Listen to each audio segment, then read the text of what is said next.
Welcome to education Eklavya में आपका स्वागत है।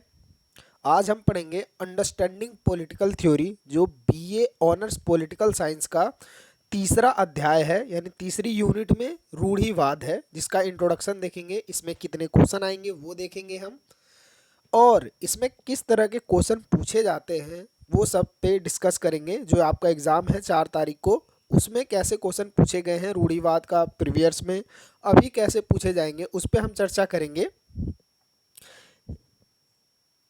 इसमें आप में रूढ़िवाद में जो है क्वेश्चन बनेंगे। रूढ़िवाद, एक बात आप याद रखें इस चैप्टर में, रूढ़िवाद में क्या है, अनुदारवाद शब्द का एग्जामिनर प्रयोग करता है। अब पहली बार एग्जाम देने जा रहे हैं तो आप एक बात ध्यान रखना, जो रूढ़िवाद है उसे प्रीवियस में एग्जामिनर क्या करता है, रेगुलर में या हम रेगुलर में है तो रेगुलर में क्या करता है, वो रूढ़िवाद की जगह अनुदारवाद शब्द का प्रयोग करता है। अब प्रीवियस में ये पूछा गया था। अगर ये वीडियो आपको अच्छी लगी, प्लीज़ मेरे चैनल को सब्सक्राइब करें, वीडियो को लाइक करें और अपने दोस्तों के साथ ज़रूर भेजें। सब्सक्राइबर बढ़ाएं हम मेरे। रूढ़िवाद में आप इंट्रोडक्शन लिखेंगे, जो हम चर्चा करेंगे इंट्रोडक्शन कैसा होता है, इंट्रोडक्शन। फिर आता है एक क्वेश्चन इसमें बनता है, रूढ़िवाद का विकास कैसे हुआ। रूढ़िवाद का बौद्धिक विकास पूछे या रूढ़िवाद का विकास पूछे, यही लिखना है आपको। उसके बाद पूछता है रूढ़िवाद के सिद्धांत और विद्वानों के क्या मत रहे हैं, यानी रूढ़िवाद पर जो सिद्धांत हैं उस पे विद्वानों के क्या मत रहे हैं, क्या विचार रहे हैं। या पूछता है रूढ़िवाद की विशेषता। इसमें 2 क्वेश्चन है, 3 क्वेश्चन है। प्रमुख तत्व क्या रहे हैं, यानी तत्व क्या है, तत्व क्या है, और इसमें सिद्धांत क्या रहे हैं।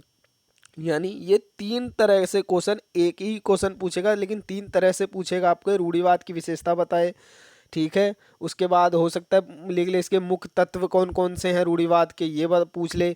या तो इसके पूछ ले रूढ़िवाद के कि कौन कौन से सिद्धांत हैं। उसके बाद पूछता है रूढ़िवाद का स्वरूप कैसा है, ये क्वेश्चन बनता है। उसके बाद आप निष्कर्ष, इसमें से सिर्फ क्या होगा, एक ही क्वेश्चन आएगा। इनमें से एक ही क्वेश्चन आएगा, आप में से इनमें से एक क्वेश्चन ही आएगा। हर चैप्टर से एक ही क्वेश्चन उठेगा। इसमें इंट्रोडक्शन आप सेम लिखोगे अगर कोई भी क्वेश्चन रूढ़िवाद से पूछेगा, ठीक है। और बाकी ये इसमें 1 2, इसमें 3 क्वेश्चन है और ये चौथा, ठीक है। 4 क्वेश्चन है। ये सिर्फ समझने के लिए, आंसर एक ही लिखना होता है। ये विशेषता आता तो यह सिद्धांत ये एक ही होता है, बस इसमें ये चौथा आप ध्यान रखें। ये चौथा 1 2 3 और 4 क्वेश्चन, निष्कर्ष ही सबका सेम आएगा। यानी अब हम बात करेंगे रूढ़िवाद का विकास, पहले इंट्रोडक्शन, रूढ़िवाद का विकास, फिर उसका सिद्धांत पे। अब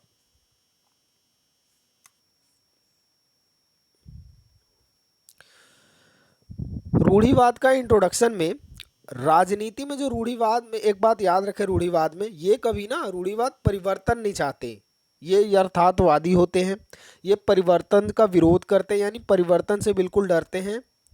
ये बिल्कुल, यानी जो परंपरा चलती आ रही है उसी पे निर्भर रहते हैं, यानी पुरानी पद्धति जो नियम कानून चलते आ रहे हैं, मतलब पुरखों से, बुजुर्गों से, पीढ़ियों, कई पीढ़ी से जो कानून नियम चलते आ रहे हैं उन्हीं पे विश्वास रखते हैं।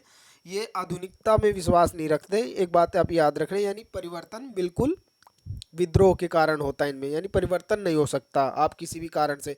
अगर परिवर्तन भी होता है तो आप परिवर्तन अचानक में नहीं करेंगे, धीरे धीरे रूढ़िवाद में परिवर्तन चाहते हैं ये लोग, ठीक। इंट्रोडक्शन देख लें आप।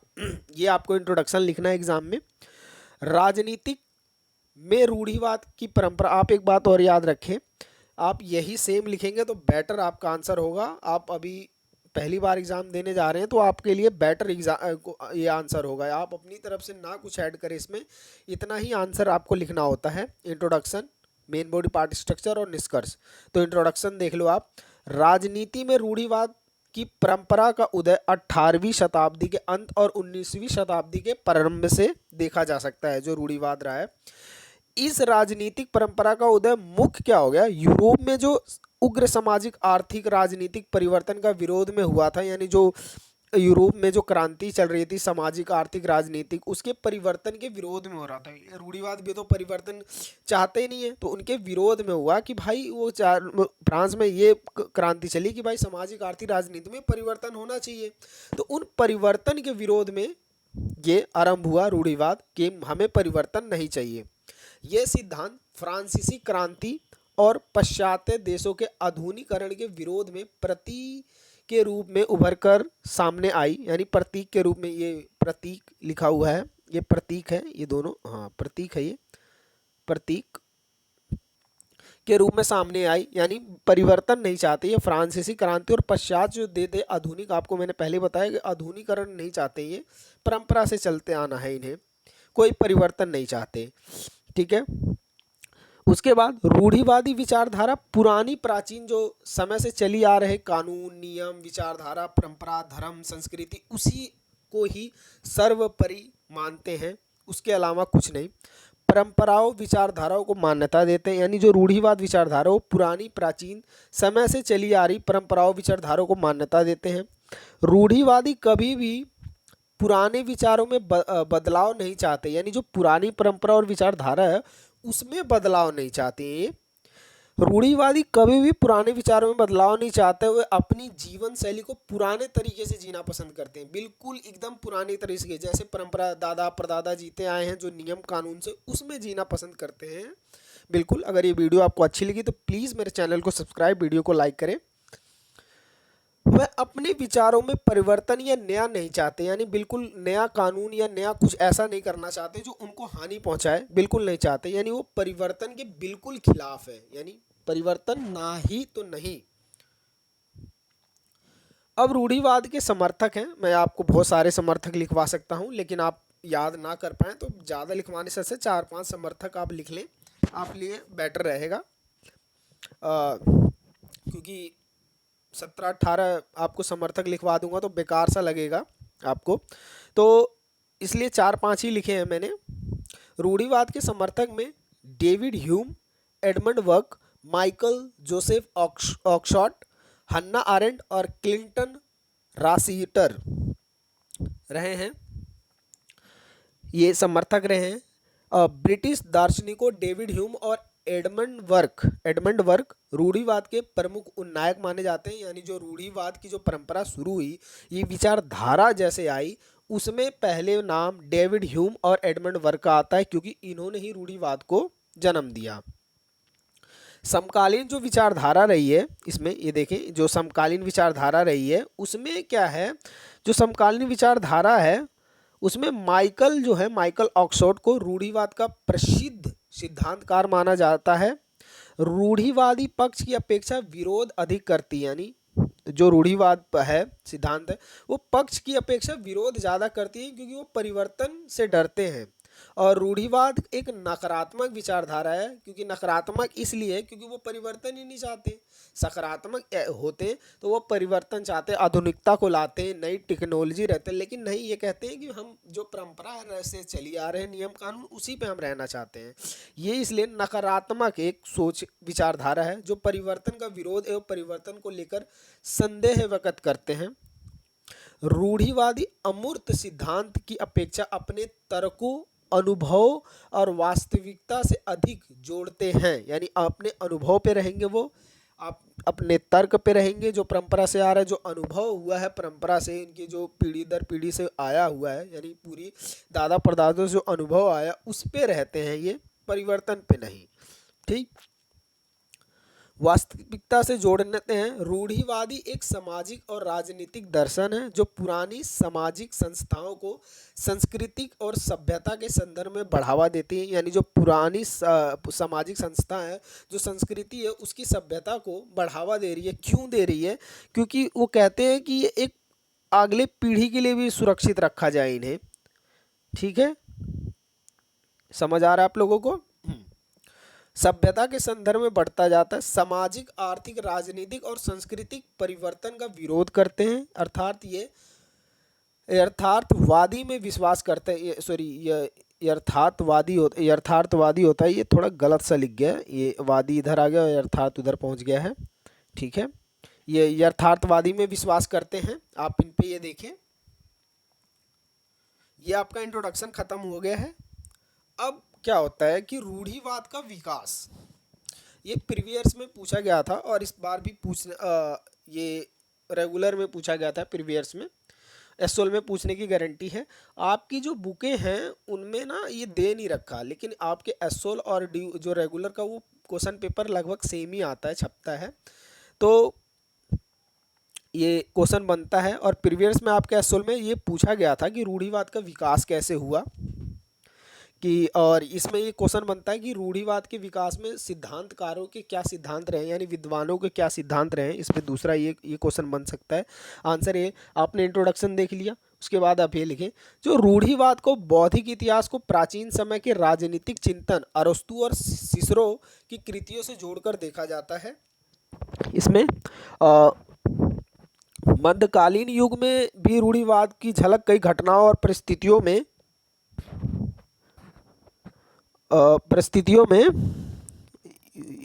मध्यकालीन युग में भी रूढ़िवाद की झलक कई घटनाओं और परिस्थितियों और दार्शनिकों की कृतियों में परिलक्षित होती रहती है। इसमें क्या करते हैं, रिचर्ड हुकर जो इंग्लैंड के चर्च में पादरी और साथ ही प्रभावशाली धर्मशास्त्री थे, उनकी एक रचना आई द लॉज ऑफ एक एलेस्टिकल पॉलिसी को पहले रूढ़िवादी कृति के रूप में देखा जाता है। यानी इस बुक को रूढ़िवाद के विकास में कई विद्वानों की विचार धारा रही है।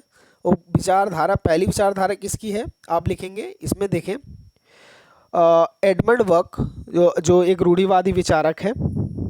एडमंड वर्क आधुनिक रूढ़िवाद के जनक के रूप में संबोधित किए जाते हैं। वर्क विहिंग रूढ़िवाद थे, विहिंग, लेकिन खुद को वे नव विहिंग के रूप में देखते थे, क्योंकि क्रांति के जो विषय होते थे उन पे उनके विचार पुराने जमाने के नहीं होते थे, मतलब पुराने जमाने से जो चले आ रहे विचार उस पे नहीं थे, विंग से भिन्न थे, यानी एक नए उसमें थे, इसलिए वो नव विंग मतलब क्रांति के रूप में जानते थे। वर्क कहते हैं कि द्वारा प्रतिपादित रूढ़िवाद का मुख्य इन अवधारणाओं पर आधारित है। यानी किन अवधारणाओं पर रूढ़िवाद वो देते हैं विचारधारा, एडम वर्क, परंपरा का अधिकरण या अधिकारकरण, समाज की ऐतिहासिक अवधारणा कैसी है, जैव विकास की अवधारणा, व्यवस्था की आवश्यकता, धर्म और संपत्ति पे रूढ़िवाद अपने विचार व्यक्त करते हैं रूढ़िवादी विचारक एडम वर्क। ठीक है, अब इसमें क्या कहते हैं, रूढ़िवाद विचारधारा का अनुकरण करते हुए कहते हैं वर्क व्यवस्था और स्थायित्व को महत्व देते हैं, इसलिए अपनी कृति reflections of the revolution in France 1790 में वर्क ने फ्रांस में हुई क्रांति की आलोचना की और उस क्रांति में परंपरा के प्रति अस्वीकृति का विश्लेषण करते हुए भविष्यवाणी की कि फ्रांसीसी क्रांति के आतंकवाद और तानाशाही में बदल सकती है। यानी उन्होंने बताया जो फ्रांस में जो क्रांति चल रही है वो तानाशाह में बदल सकती है और आतंकवाद का भी रूप ले सकती है एक तरफ से। वर्क ने विश्लेषण राजनीतिक शक्ति जो है को परिभाषित करते हुए किया। उनके अनुसार राजनीतिक शक्ति किसी भी अमूर्त उपयुक्त योजना के आधार पर समाज का पुनर्गठन करने का लाइसेंस नहीं होता। यानी वो कहते हैं जो राजनीतिक शक्ति है वो किसी भी अमूर्त या अपूर्त योजना के आधार पर समाज का पुनर्गठन नहीं किया जा सकता, उससे लाइसेंस नहीं होता कि आप राजनीतिक शक्ति से किसी का वो कर दो समाज का पुनर्गठन, बल्कि यह लोगों का एक ऐसा विश्वास है जिसके कारण विरासत में मिले मूल्य और उन मूल्यों के प्रति कर्तव्यों का ध्यान रखा जाता है। वर्क आगे कहते हैं कि के लिए संपत्ति के साथ साथ भाषा, व्यवहार, नैतिकता और मानवीय परिस्थितियों का विरासत का आवश्यक हिस्सा होता है। वर्क इसलिए प्रत्येक मानव को एक ही संस्कृति का वारिस मानते हैं। यानी पुरानी सभ्यता संस्कृति पे आ रहे हैं ना हम रूढ़िवाद पे, वो ये कहते हैं कि जो मानव है ना वो एक ही संस्कृति का वारिस है जो कि पहले से बताए गए मूल्यों पर आधारित होती है। इसलिए उनका मानना है कि संस्कृति के बाहर राजनीति को नहीं समझा जा सकता। यानी वो कहते हैं कि जो राजनीति है ना वो संस्कृति में ही समझा जा सकता है, इसके बाहर नहीं। वो एडम वर्क, ये वर्क शॉर्ट फॉर्म है याद रखना, ये वर्क है, ये एडम वर्क ही लिखा है मैंने, तो इसको शॉर्ट फॉर्म में ऐसे एग्जाम में लिखते हैं, लास्ट सरनेम लगा देते हैं हम वर्क। पूर्वाग्रह विशेष विचारों को मान्यता देते हैं, यानी पूर्वाग्रह जो थे उनके पूर्वाग्रह विशेष विचारों को मान्यता देते थे और ऐसे विचारों को सकारात्मक ज्ञान के रूप में देखते थे। उनका मानना था कि ऐसा ज्ञान कई वर्षों धीरे धीरे जमा की गई है, पूंजी के समान होते हैं, जो किसी भी व्यक्ति के निजी तर्क से बेहतर होता है। यानी पूर्वाग्रह जो मतलब पुरानी पद्धति चलती आ रही जो विचारधारा उसको क्या कहते हैं, वो सकारात्मक के रूप में देखते थे। उनका मानना था कि जो ज्ञान है ना धीरे धीरे कई वर्षों में आया है, उनका जमा हुआ है, कई वर्षों से पूंजी जमा, जैसे पैसा जमा होता है उसी तरह ज्ञान भी जमा होते आया है, जो कि किसी भी व्यक्ति की निजी तर्क से बेहतर होता है। यानी जो निजी विचारधारा होती है उससे पुराने वाली ही विचारधारा परफेक्ट रहती है, जो परंपराएं चली आ रही है वही परफेक्ट है। ठीक है। वर्ग के रूढ़िवादी लेखन का प्रभाव ब्रिटिश संविधान के लिखित रूप में भी स्पष्ट दिखाई देता है। वो कैसे दिखाई देता है? इसके अलावा वर्ग सीमित सरकार में विश्वास रखते हैं, यानी वर्ग कहते हैं कि जो ये रहा इस वाली लाइन में, ये वर्ग कहते हैं कि जो सीमित सरकार है उसमें विश्वास करते हैं। ठीक है। वह विचारों को लेखन द्वारा यूरोप की राजनीति का पूर्णतः एक नया रूप देते हैं। उनके विचारों को फ्रेंच क्रांतिकारियों से परिपूर्ण राजनीति के एक विकल्प के रूप में देखा गया। वो आधुनिक राज्यों की जटिलता देखते हुए तर्क देते हैं कि यदि इन राज्यों को सिर्फ आध्यात्मिक सिद्धांतों के आधार पर सुधारने का जो कोई भी प्रभाव या प्रयास किया जाए तो उन राज्यों के शासन तानाशाही में परिवर्तित हो जाएंगे। यानी वो कहते हैं कि अगर ये जटिल जो राज्य, ये जो राज्य हो जो आध्यात्मिक सिद्धांतों का आधार पर सुधार, अगर आध्यात्मिक यानी पढ़ाई लिखाई एक तरह से आध्यात्मिक सिद्धांतों के आधार पर अगर आप सुधारोगे इन्हें, तो ये क्या होगा, इन राज्यों में तानाशाही में परिवर्तन हो जाएंगे, ये और कुछ नहीं होगा, यानी तानाशाह हमें फैल जाएगा इसमें। अब अगले विचारक हैं डेविड ह्यूम, ये दूसरे विचारक हैं डेविड ह्यूम। ह्यूम विशेष रूप से अपने दार्शनिक अनुभववाद और संयमवाद के लिए जाने जाते हैं। डेविड ह्यूम का मानना है कि जो मानव जीवन है कि जो समझ केवल अनुभव के आधार पर ही हो सकती है, यानी जो मानव जीवन है, जो रूढ़िवादी मानव जीवन है उसका केवल अनुभव के आधार पर ही हो सकता है। जो समझ है मानव जीवन की वो सिर्फ अनुभव के आधार पर हो सकता है या हो सकती है। मानव में चिंतन शक्ति संवेदनाओं या अनुभूति के द्वारा ही उत्पन्न होती है, डेविड ह्यूम मानते हैं। उनका मानना है कि मानव में चिंतन परक जो विचार जटिल विचारों की उत्पत्ति में सहायता होते हैं, जिनमें हम सीधे अनुभव नहीं करते, लेकिन जो जटिल विचारधारा कुछ नहीं बल्कि मानव में निहित सरल संवेदना के संयोजन से निर्मित होते हैं, इसलिए अनुभव और उससे जुड़ी हुई संवेदना महत्वपूर्ण होती है। तारक अनुभूति के परे नहीं है, ये जो एक सिद्धांत है, ये ह्यूम इस कथन को अपने नैतिक दर्शन पर आधारित मानते हैं, यानी तारक अनुभूति के परे नहीं है। ये कथन है को क्या कहते हैं डेविड ह्यूम, ये अपने नैतिक दर्शन पे आधार पर मानते हैं और ह्यूम के अनुसार नैतिकता का संबंध केवल क्रिया के साथ ही नहीं बल्कि क्रिया के पीछे जो मतव्य या विचार जो कि अनुभव या अनुभूति पर आधारित होते हैं उनके साथ भी जुड़ा होता है, जिसके कारण कोई भी कार्य सही या गलत है इसके आकलन में सहायता मिलती है। इसलिए ह्यूम अनुभव को ज्ञान के आधार पर ही रखते हैं कि ज्ञान होगा तभी परफेक्टली काम किया जा सकता है। माइकल जोसेफ ऑक्सफोर्ड, ये आंसर आपके लिए इतना ही है। अगर ये वीडियो आपको अच्छी लगी तो प्लीज़ मेरे चैनल को सब्सक्राइब करें, वीडियो को लाइक करें और कमेंट ज़रूर लिखें। माइकल जोसेफ ऑक्सफोर्ड ये आए 20वीं शताब्दी में विचारक आए। ये सदी था, साड़ी लिख गया है, ये करेक्शन हो गया है थोड़ा सा, ये सदी है। हाँ ये सदी है, सदी, ठीक है, ये गलत हो गया है, सदी। ये 20वीं सदी के एक प्रमुख रूढ़िवादी विचारक के रूप में देखा जाता है इन्हें। उन्होंने राजनीति में ऑन ह्यूमन कंडक्ट और रैशनलिज्म सहित कई पुस्तकें लिखी, यानी रूढ़िवाद पे कई पुस्तकें लिखी उन्होंने। तो उसके बाद ऑक्सफोर्ड समस्त जो पश्चिमी संस्कृति में तर्क संगत के विरोध में अपने विचार रखते हैं, यानी वो कहते जो तर्क संगत है उसके विरोध में अपने विचार रखते हैं। माइकल ऑक्सफोर्ड रूढ़िवादी एक विचारक है जो तर्क संगत के अपने विचार में रखते हैं, और इसलिए ये सिर्फ समाजवाद नहीं बल्कि उन परंपरा वीडियो की आलोचना भी करते हैं जो अपने विचार व्यक्त करते समय तार्किकता का सहारा लेते हैं।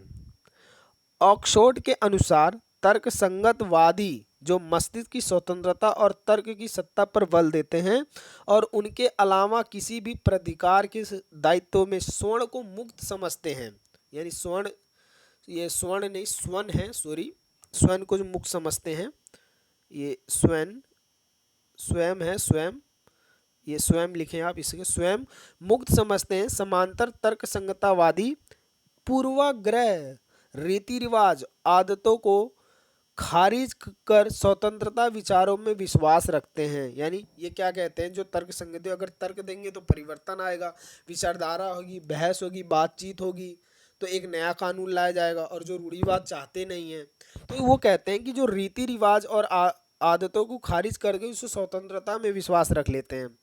अब एक लास्ट है इसमें, लियो स्ट्रॉस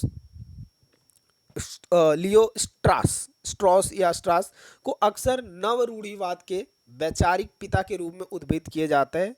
स्टोक कहते हैं कि राजनीतिक विचारों और प्राकृतिक अधिकार परंपरा से संबंधित ऐतिहासिक को पुनर्जीवित करने की मांग करते हैं। ये कहते हैं कि जो परंपरा है, जो जो समाज, जो नियम कानून पहले से चले आ रहे हैं उनको पुनर्जीवित करते हैं। कहते हैं कि यही बेटर है, इससे अच्छा हमें परिवर्तन की जरूरत नहीं है। उसके बाद है ये रूढ़िवाद के, ये दिमाग को घुमाने वाला क्वेश्चन है। क्या करता है, कभी एग्जामिनर पूछता है रूढ़िवाद के रूढ़िवाद के मुख्य जो सिद्धांत हैं वो बताइए, या पूछेगा आपको रूढ़िवाद की विशेषता बताइए, या पूछेगा रूढ़िवाद के मूल तत्व बताइए, या पूछेगा रूढ़िवाद की आधारभूत मान्यताएं क्या हैं ये बताइए। ये एग्जामिनर क्या करता है, सिर्फ शब्दों का खेल है, दिमाग से आपके खेल जाता है। ठीक है, लिखना आंसर आपको एक ही है, लेकिन बोले आप ये आंसर देख रहे हैं, इसके साथ पहले इंट्रोडक्शन लिखेंगे, उसके बाद ये आंसर आप जो लिख रहे हैं वो लिखेंगे, फिर निष्कर्ष लिखेंगे। इन सभी इस चैप्टर में जो भी है इंट्रोडक्शन सभी क्वेश्चनों का एक ही है और निष्कर्ष भी सभी क्वेश्चनों का एक ही है। आप परिवर्तन ना करें, सिर्फ क्वेश्चन पे फोकस करें। जब भी आप कोई क्वेश्चन लिखें तो पहले इंट्रोडक्शन जरूर दें।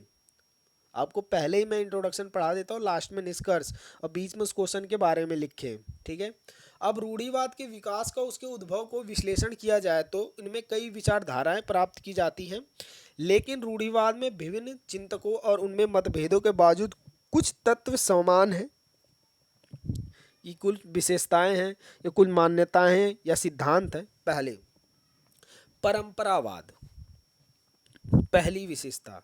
अब परंपरावाद क्या है, परंपरावाद यानी दादा परदादा, उनके परदादा, जो परंपरा पीढ़ियों से चलती आ रही है, बिल्कुल उसी को मान्यता देंगे। जो परंपरा, संस्कृति, नियम कानून, अभी भी कई गांव में आप जाके देखोगे तो वही पुरानी पद्धति ही चलती है। ठीक, वो परंपरावाद में आता है। ठीक, उसके बाद जो परंपराएं, नियम कानून चल रहा है उसी को मान्यता देते हैं। पहला ही कोर्स आपको पॉइंट लिखना है, परंपरावाद। रूढ़िवाद में परंपरावाद की रक्षा एवं केंद्रीय और पुनरावृत्त विषय है। रूढ़िवादी क्या कहते हैं कि मानते हैं कि जो पुराने समय से चल आ रहे हैं मौजूदा संस्था और प्रथाओं का अनुसंरक्षण होना चाहिए, यानी जो पुराने जो संस्था, नियम कानून, प्रथाएं चली आ रही हैं उनका सुरक्षा होनी चाहिए, उनका संरक्षण होना चाहिए। यदि उनमें परिवर्तन की स्थिति बने तो उसे परिवर्तन की गति बहुत धीमी होनी चाहिए, क्योंकि परिवर्तन के प्रति रूढ़िवादी संदेह दृष्टि रखते हैं, यानी परिवर्तन नहीं चाहते। अगर परिवर्तन हो भी तो परिवर्तन बहुत धीमी तरीके से होना चाहिए, बहुत धीमे धीमे, अचानक में परिवर्तन नहीं कर सकते हैं आप। रूढ़िवादियों का परिवर्तन के प्रति संदेह उनके मानव प्रकृति के प्रति दृष्टिकोण के कारण है। रूढ़िवादी मानते हैं कि मानव प्रकृति में जो परिचित परिचित से लगाव और अज्ञात से डर की भावना निहित होती है। यानी अपरिचित, यानी अगर आपने परिवर्तन करके कोई नया नियम कानून लगा दिया और अब जो पढ़े लिखे नहीं है उनको नहीं अगर समझ आया या कुछ लोगों वर्गों को नहीं समझ आया तो हमेशा संदेह की दृष्टि से देखेंगे, डर लगेगा उन्हें कि यार मेरे साथ कुछ हो ना जाए, मेरे साथ गलत तो नहीं हो रहा है, हमारे पूरे पुराने नियम ही कानून ठीक थे। इसीलिए वो कहते हैं अज्ञात से डर की भावना निहित होती है उनमें, कि उनको जानकारी ही नहीं होती, इसीलिए वह परिवर्तन के प्रति संदेहित होते हैं। इसके साथ रूढ़िवाद मानते हैं कि जो परंपराएं और संस्थाएं इतिहास में जो संरक्षित पर खरे उतरे हैं, यानी जो परफेक्टली काम कर रहे हैं, इतिहास में खरे उतरे हैं, उनमें कोई दोष नहीं, उन्हें ठीक से संरक्षित किया जाना चाहिए। अब संरक्षित क्यों जाना चाहिए? ताकि वो पीढ़ी दर पीढ़ी बढ़ती जाए। जो संस्थाएं और परंपराएं सुरक्षित बच गई हैं वह अपने कार्य करने की क्षमता की वजह से इतिहास की कसौटी पर मूल्यवान बनी रही हैं। उन्हें प्राकृतिक चयन की प्रक्रिया के द्वारा जो समर्थन मिलता है वो अपने अस्तित्व बनाए रखने के लिए अपनी उपयोगिता को प्रदर्शित करती है। अब उदाहरण के लिए आप मान सकते हैं, रूढ़िवादियों विश्वास करते हैं कि ब्रिटेन में जो राजशाही की संस्था को संरक्षित किया जाना चाहिए। उदाहरण के तौर पे आप मान सकते हैं, एक उदाहरण मैं आपको दे दूं, जो ब्रिटेन में राजशाही व्यवस्था है उसको संरक्षण कहते हैं, उनको संरक्षण होना चाहिए। क्यों? क्योंकि वो परंपरा से चलती आ रही है पीढ़ी दर पीढ़ी, पहले ये राजा फिर वो राजा फिर वो रानी, एक पीढ़ी दर पीढ़ी चलते आई है। इसलिए वो कहते हैं जो राजशाही संस्था है उसको संरक्षित करना चाहिए, क्योंकि वह इस ऐतिहासिक ज्ञान और अनुभव का प्रतीक मानते हैं। उनका विशेष रूप से ये मानना है कि ब्रिटेन में राजशाही के चलते लोगों में अभी भी देश के प्रति वफादारी है, जो राजनीतिक दलों की सक्रिय और राजनीति से कई अधिक ऊपर सम्मानजनक मानी जाती है। यानी रूढ़िवादियों का मानना है जो ब्रिटेन में राजशाही संस्था व्यवस्था चली आ रही है वो चलना चाहिए, उसकी वजह से लोगों के मन में देश के प्रति वफादारी है। जो राजनीतिक दल और पार्टियां हैं ना उनसे तो बेहतर है वो, ये रूढ़िवादियों का मानना है। तर्कवाद का बहिष्कार, दूसरा पॉइंट आप लिखेंगे तर्कवाद का बहिष्कार। रूढ़िवादी स्वभाव की दूसरी विशेषता है जो परंपरावाद को से काफ़ी हद तक संबंधित है। सार्क, तर्क और सिद्धांतीकरण के प्रति बहिष्कार करते हैं ये रूढ़िवाद। यानी जो सार है, गाली मत समझ लेना भाई, ये सार वो सार नहीं है। तर्क, सिद्धांतीकरण, इनके जो ये तीन शब्द हैं इनके प्रति बहिष्कार करते हैं। अब ये क्यों करते हैं बहिष्कार? रूढ़िवाद मानते हैं कि दार्शनिकों और क्रांतिकारियों द्वारा समाज की जो नई संरचना का पूर्ण योजना बनाने का प्रयास गुमराह करने वाले होते हैं। इस मत पर रूढ़िवादियों का उदारवादियों के साथ स्पष्ट रूप से मतभेद दिखाई देता है।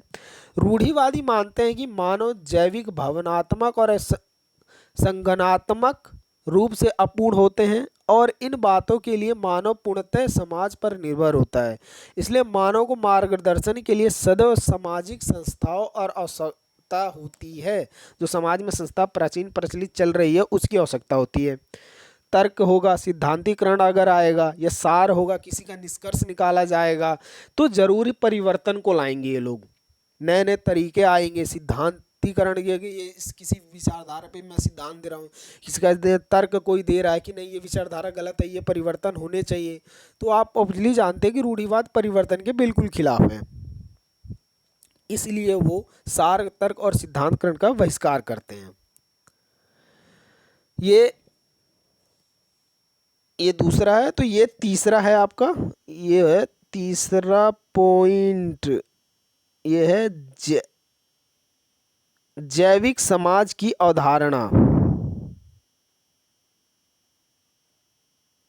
जैविक समाज की अवधारणा यानी जीवित मानते हैं समाज को वो रूढ़िवादी मानते हैं कि मनुष्य अपनी इच्छाओं की पूर्ति और सुरक्षा पाने के लिए दूसरे मनुष्य पर निर्भर होते हैं। व्यक्ति उन सामाजिक समूहों का हिस्सा होते हैं जो उनके विकास में अपना योगदान देते हैं, जैसे परिवार, दोस्त, सहकर्मी समूह, स्थानीय समुदाय और राष्ट्र। ये समूह व्यक्ति के जीवन को सुरक्षा और अर्थ प्रदान करते हैं। रूढ़िवाद में ये विचार आया कि विश्लेषण दृष्टिकोण में पर आधारित होती है, जिसमें समाज को परंपराओं अर्थों में एक जीव के समान माना जाता है। यानी जो समाज में जो परंपरा है उसके अर्थों में मानव को एक जीव माना जाता है। व्यवहारिकता में भी समाज जीव को इस तरह ही होता है जिसके सभी भाग एक साथ मिलकर काम करते हैं। उदाहरण के लिए आप उदाहरण ले सकते हैं। ये उदाहरण के लिए बस पैड काम नहीं कर रहा। उदाहरण के लिए यहाँ देख लें, इसी लाइन में है उदाहरण। उदाहरण के लिए उदाहरण के तौर पर जैसे मानवीय जीव के भीतर मस्तिष्क, हृदय, फेफड़े और जिगर के साथ मिलकर काम करते हैं, उसी प्रकार में सामाजिक जो जीव भी का जो समाज में जीव काम करते हैं, मनुष्य काम करते हैं। रूढ़िवादी समाज को मशीन के स्थान पर जीव विज्ञान से जोड़ के देखते हैं, क्योंकि मशीन के विपरीत जीव केवल अलग अलग हिस्सों का संग्रह नहीं होते जिन्हें व्यवस्थित किया जाता है। जीव का संचालन इनके हिस्सों के बीच अंतर और संबंधों पर आधारित होता है, जो कि यदि क्षतिग्रस्त हो जाएंगे तो जीव को मृत्यु के कारण भी बन जा सकता है। रूढ़िवाद मानते हैं कि समाज जैविक है, यानी जो सोसाइटी है वो जैविक है, जिंदा है, जान है उसमें, और उसकी संरचनाएं और संस्थाएं ऐसी शक्तियों द्वारा संचालित और व्यक्ति मानव नियंत्रण पर समझ में से परे होते हैं ये लोग। इसलिए समाज के भीतर रहने वाले व्यक्तियों जो होते हैं उसमें समाज का सम्मान और संरक्षण होना करना चाहिए उन्हें। रूढ़िवादी इस अवधारणा के आधार पर कहते हैं कि उदारवादियों द्वारा प्रस्तुत किए गए सामाजिक संरचना के मत को नकारते हैं। रूढ़िवादी उदारवादियों द्वारा प्रस्तुत किए गए सामाजिक चित्रण का सूक्ष्मवाद मानते हैं। सूक्ष्मवाद मानते हैं।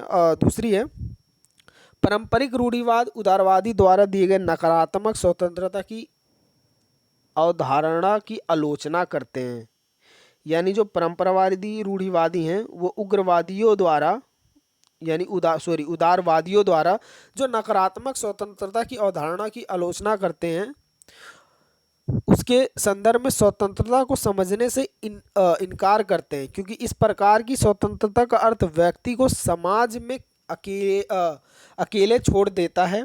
इसके विपरीत रूढ़िवादी जो सामाजिक दायित्वों पर बल देते हैं, वो कहते हैं कि जो सामाजिक दायित्व है उस पे बल दो।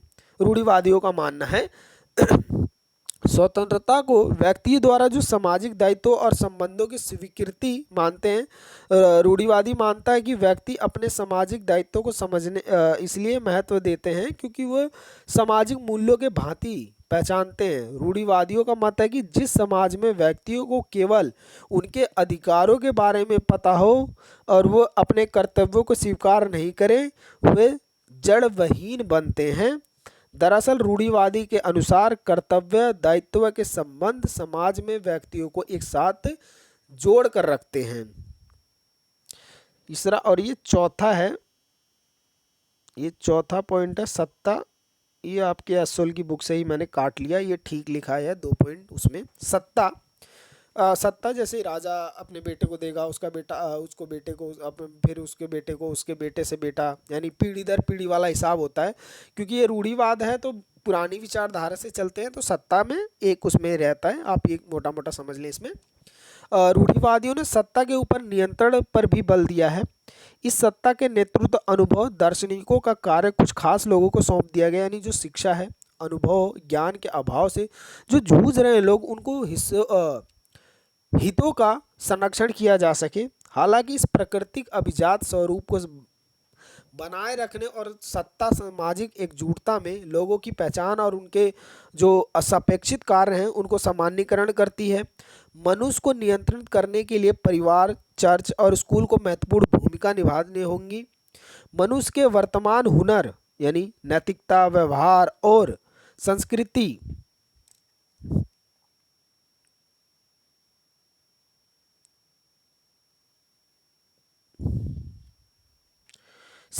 ठीक है, विरासत, विशेष रूप से उनके समाज का इतिहास, सब कुछ पूर्वजों की देन है।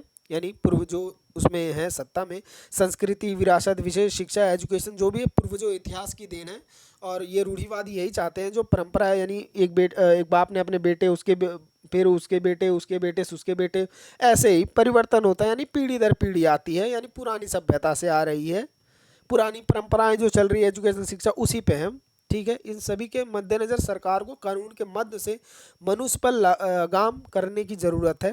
अब संपत्ति है, इसमें पांचवा पॉइंट है। आप ये 5 ही पॉइंट एक्सप्लेन करेंगे ना, आपका आंसर पूरा इसके साथ निष्कर्ष लिख दें, इंट्रोडक्शन, क्वेश्चन और निष्कर्ष। वीडियो को लाइक करें, शेयर भी कर दें भाई, और सब्सक्राइब भी करें। जो नए लोग हैं मेरे चैनल पे, सब्सक्राइब करने से आप कुछ नहीं जाता। रूढ़िवादियों के अनुसार संपत्ति की हकदारी का होना बेहतर औसक है, यानी पापा ने बेटे को दिया, बेटे ने इसको दिया, इसको सो, यानी जो परंपरा से चली आ रही जैसी पीढ़ी वैसे, यानी बाप की संपत्ति में बेटा लेगा, फिर बेटे का बेटा, फिर बेटे का बेटा वाला हिसाब है, क्योंकि संपत्ति ही व्यक्ति को सुरक्षित बनाती है। रूढ़िवादियों के अनुसार व्यक्ति की संपत्ति कानून और अन्य मनुष्यों की संपत्ति के समान करने के लिए प्रोत्साहित करती है। यदि संपत्ति अधिकार के साथ दायित्व भी है, इसे पूर्वजों से संपत्ति के संरक्षण के रूप में प्राप्त कर भविष्य की पीढ़ियों को मूल्य के रूप में सौंप दिया जाता है, यानी एक पीढ़ी से दर पीढ़ी एक दूसरे से सौंपा जाता है। अब ये लास्ट क्वेश्चन है आपका, रूढ़िवाद के विभिन्न स्वरूप। कितने रूप स्वरूप हैं रूढ़िवाद के, वो बताए हैं। सत्तावादी रूढ़िवाद पहले लिखें, अगर ये क्वेश्चन पूछता है, वैसे ये शॉर्ट नोट्स में पूछता है। शॉर्ट नोट्स में आप इंट्रोडक्शन नहीं लिखते हैं, छोटा मोटा 1-2 लाइन का इंट्रोडक्शन हो गया, उसके बाद सीधा क्वेश्चन शुरू करो, निष्कर्ष भी नहीं लिखना होता है। छोटा मोटा लिख दिया, निष्कर्ष तो हो गया, लेकिन एक पैराग्राफ की तरह शॉर्ट नोट से लिखना होता है। अगर लेंथ में पूछे तो आप इंट्रोडक्शन, क्वेश्चन और उसके बाद पूरा पूरा निष्कर्ष लिखें, यानी क्वेश्चन कम से कम आपके 5 पेज होने चाहिए। सत्तावादी रूढ़िवाद। सत्तावादी क्या होता है, जो समूह और सत्ता की अवधारणा पर विशेष बल देते हैं, जो सत्तावादी कहलाते हैं, रूढ़िवाद कहलाते हैं। ये गुण आधुनिक रूढ़िवादियों में भी देखने को मिलता है। भले ही आधुनिक जो रूढ़िवाद स्वयं को लोकतांत्रिक उदारवादी मूल्यों को समर्थक जनाने की कोशिश करें, लेकिन आज भी क्या है, आधुनिक उदारवादियों का समूह सत्तावाद की ओर झुका हुआ है।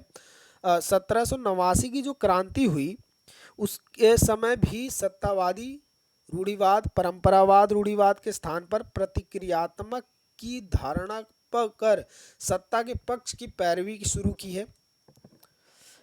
रूस में जाकर निकोलस ने फ्रांसीसी क्रांति के स्वतंत्रता, समानता और भ्रातृत्व नारे के विरुद्ध रूढ़िवाद, निरंकुशता और राष्ट्रवाद के सिद्धांत को बुलंद किया।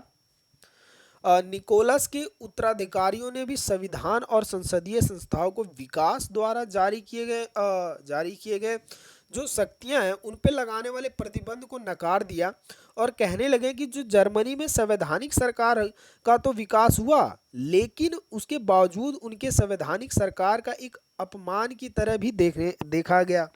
जो कैथोलिक देश थे उनमें धर्मनिरपेक्षता, जो राजनीतिक विचारधारा के उदय से को पोप, यानी जो पोप होता है ये चर्च होता है, ये पोप समाज यानी क्रिश्चियन समाज है, ये चर्च वाला ने एक हमले की तरह देखा। एशिया और जो मध्य पूर्व देशों में रूढ़िवाद को अमूमन राष्ट्रवाद का रूप धारण कर लिया उन्होंने, इसलिए सत्तावादी रूढ़िवाद का है। उसके बाद है पितसत्तात्मक रूढ़िवाद। रूढ़िवाद की यह धारणा मूल्यों को बचाने रखने के लिए अनुभव और व्यवहारिकता के अनुसरण कार्य करने की सलाह है। एक तरह से ये कहते हैं कि जो मूल्य हैं, ये जो अनुभव है, उसके सलाह मशवरे से आप काम करें। इसमें एडम वर्क एक रूढ़िवादी विचारक हैं। एडम वर्क रूढ़िवाद को सावधानी, शालीनता, व्यवहार मूलकता की संज्ञा देते हैं। ठीक है, सावधानी, शालीनता, व्यवहार और मूलकता की संज्ञा देते हैं। वर्ग कहते हैं कि जो फ्रांसीसी क्रांति हुई उसमें जो प्राकृतिक या अप्राकृतिक मानते हैं आप इसे, साथ ही रूढ़िवाद की शाखा व्यक्ति और राज के सिद्धांत के बीच संतुलन बनाने का प्रयास कर रही होती है। यानी जो प्रकृति है, जो व्यक्ति और राज के सिद्धांत के बीच संतुलन बनाने का प्रयास कर रही है। यह है तीसरा आपका, ये था दूसरा और पहला तो आपने पढ़ ही लिया है जी। ये दूसरा, ये डिजार्लियन एकीकृत रूढ़िवाद राष्ट्र। ठीक है, एकीकृत सिर्फ एक रूढ़िवाद राष्ट्र की परंपरा का संबंध डिजायरली के विमर्श में देखा जाता है। एक विचारक हैं डिजायरली, डिजायरली के विमर्श में देखा जाता है। डिजायरली समाज की जो आर्थिक असमानताओं को क्रांति के बीच के रूप में देखते हैं, यानी जो आर्थिक समानता उसको क्रांति के बीच के रूप में देखते हैं। इंग्लैंड की अमीर और गरीब दो राष्ट्रों में विभाजन के खतरे में डिजायरली ने अपने उपन्यास कॉर्नलिबस में लिखा है नाम कॉर्नलिबस में और सिविल में जो 1845 में प्रकाशित हुआ में विस्तार से लिखा कि यह जो शाखा है समाज में अमीर वर्ग की गरीब वर्ग के प्रति सामाजिक उत्तरदायित्व को पहचानता है। डिजायरली की मानते हैं कि समाज में पद गोपनीयता संपत्ति और ओहदे की अहमियत प्राकृतिक है, यानी ये परंपरा या प्रकृति से चली आ रही है। इसमें साधन संपन्न लोगों को अपने सामाजिक दायित्वों का वहन करते हुए सामाजिक और शालीनता का व्यवहार करने की नसीहत देते हैं। और 19वीं शताब्दी के अंत में डिजायरली के विचारों को प्रभावित ब्रिटेन में रेजनॉल्ड रिचर्ड ने अनुदारपंथी लोकतंत्र के जरिए परंपरागत संस्थाओं की व्यवस्था पर बल दिया। इस कड़ी में हाउस ऑफ लॉर्ड चर्च और राजतंत्र जैसे संस्थाओं ने क्या किया कि मध्य में जो जन समर्थक विचारास्त किया उनके लिए मजदूरों की हित में क्या किया, कल्याणकारी योजना का भी सहारा लिया। इस प्रकार रूढ़िवाद ने आधुनिकता की ओर कदम बढ़ाने की शुरुआत की। आधुनिकता के बावजूद भी एक राष्ट्र रूढ़िवाद के विचार पदशून्यता को समाप्त नहीं अपितु उसे अधिक बढ़ाता है।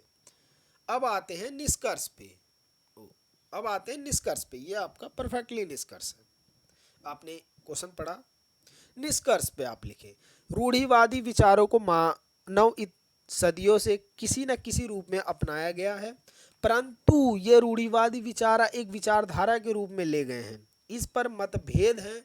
क्यों? हमने बीच में मतभेद भी पढ़े हैं, मतलब विचारों के सिद्धांतों को भी पढ़े हैं कि एक दूसरे से मैच नहीं होते, क्योंकि विभिन्न समय कालों में रूढ़िवाद विचारधाराओं में समय की आवश्यकता के अनुसार परिवर्तन आए हैं, यानी जैसे जैसे टाइम आया वैसे परिवर्तन भी आते गए।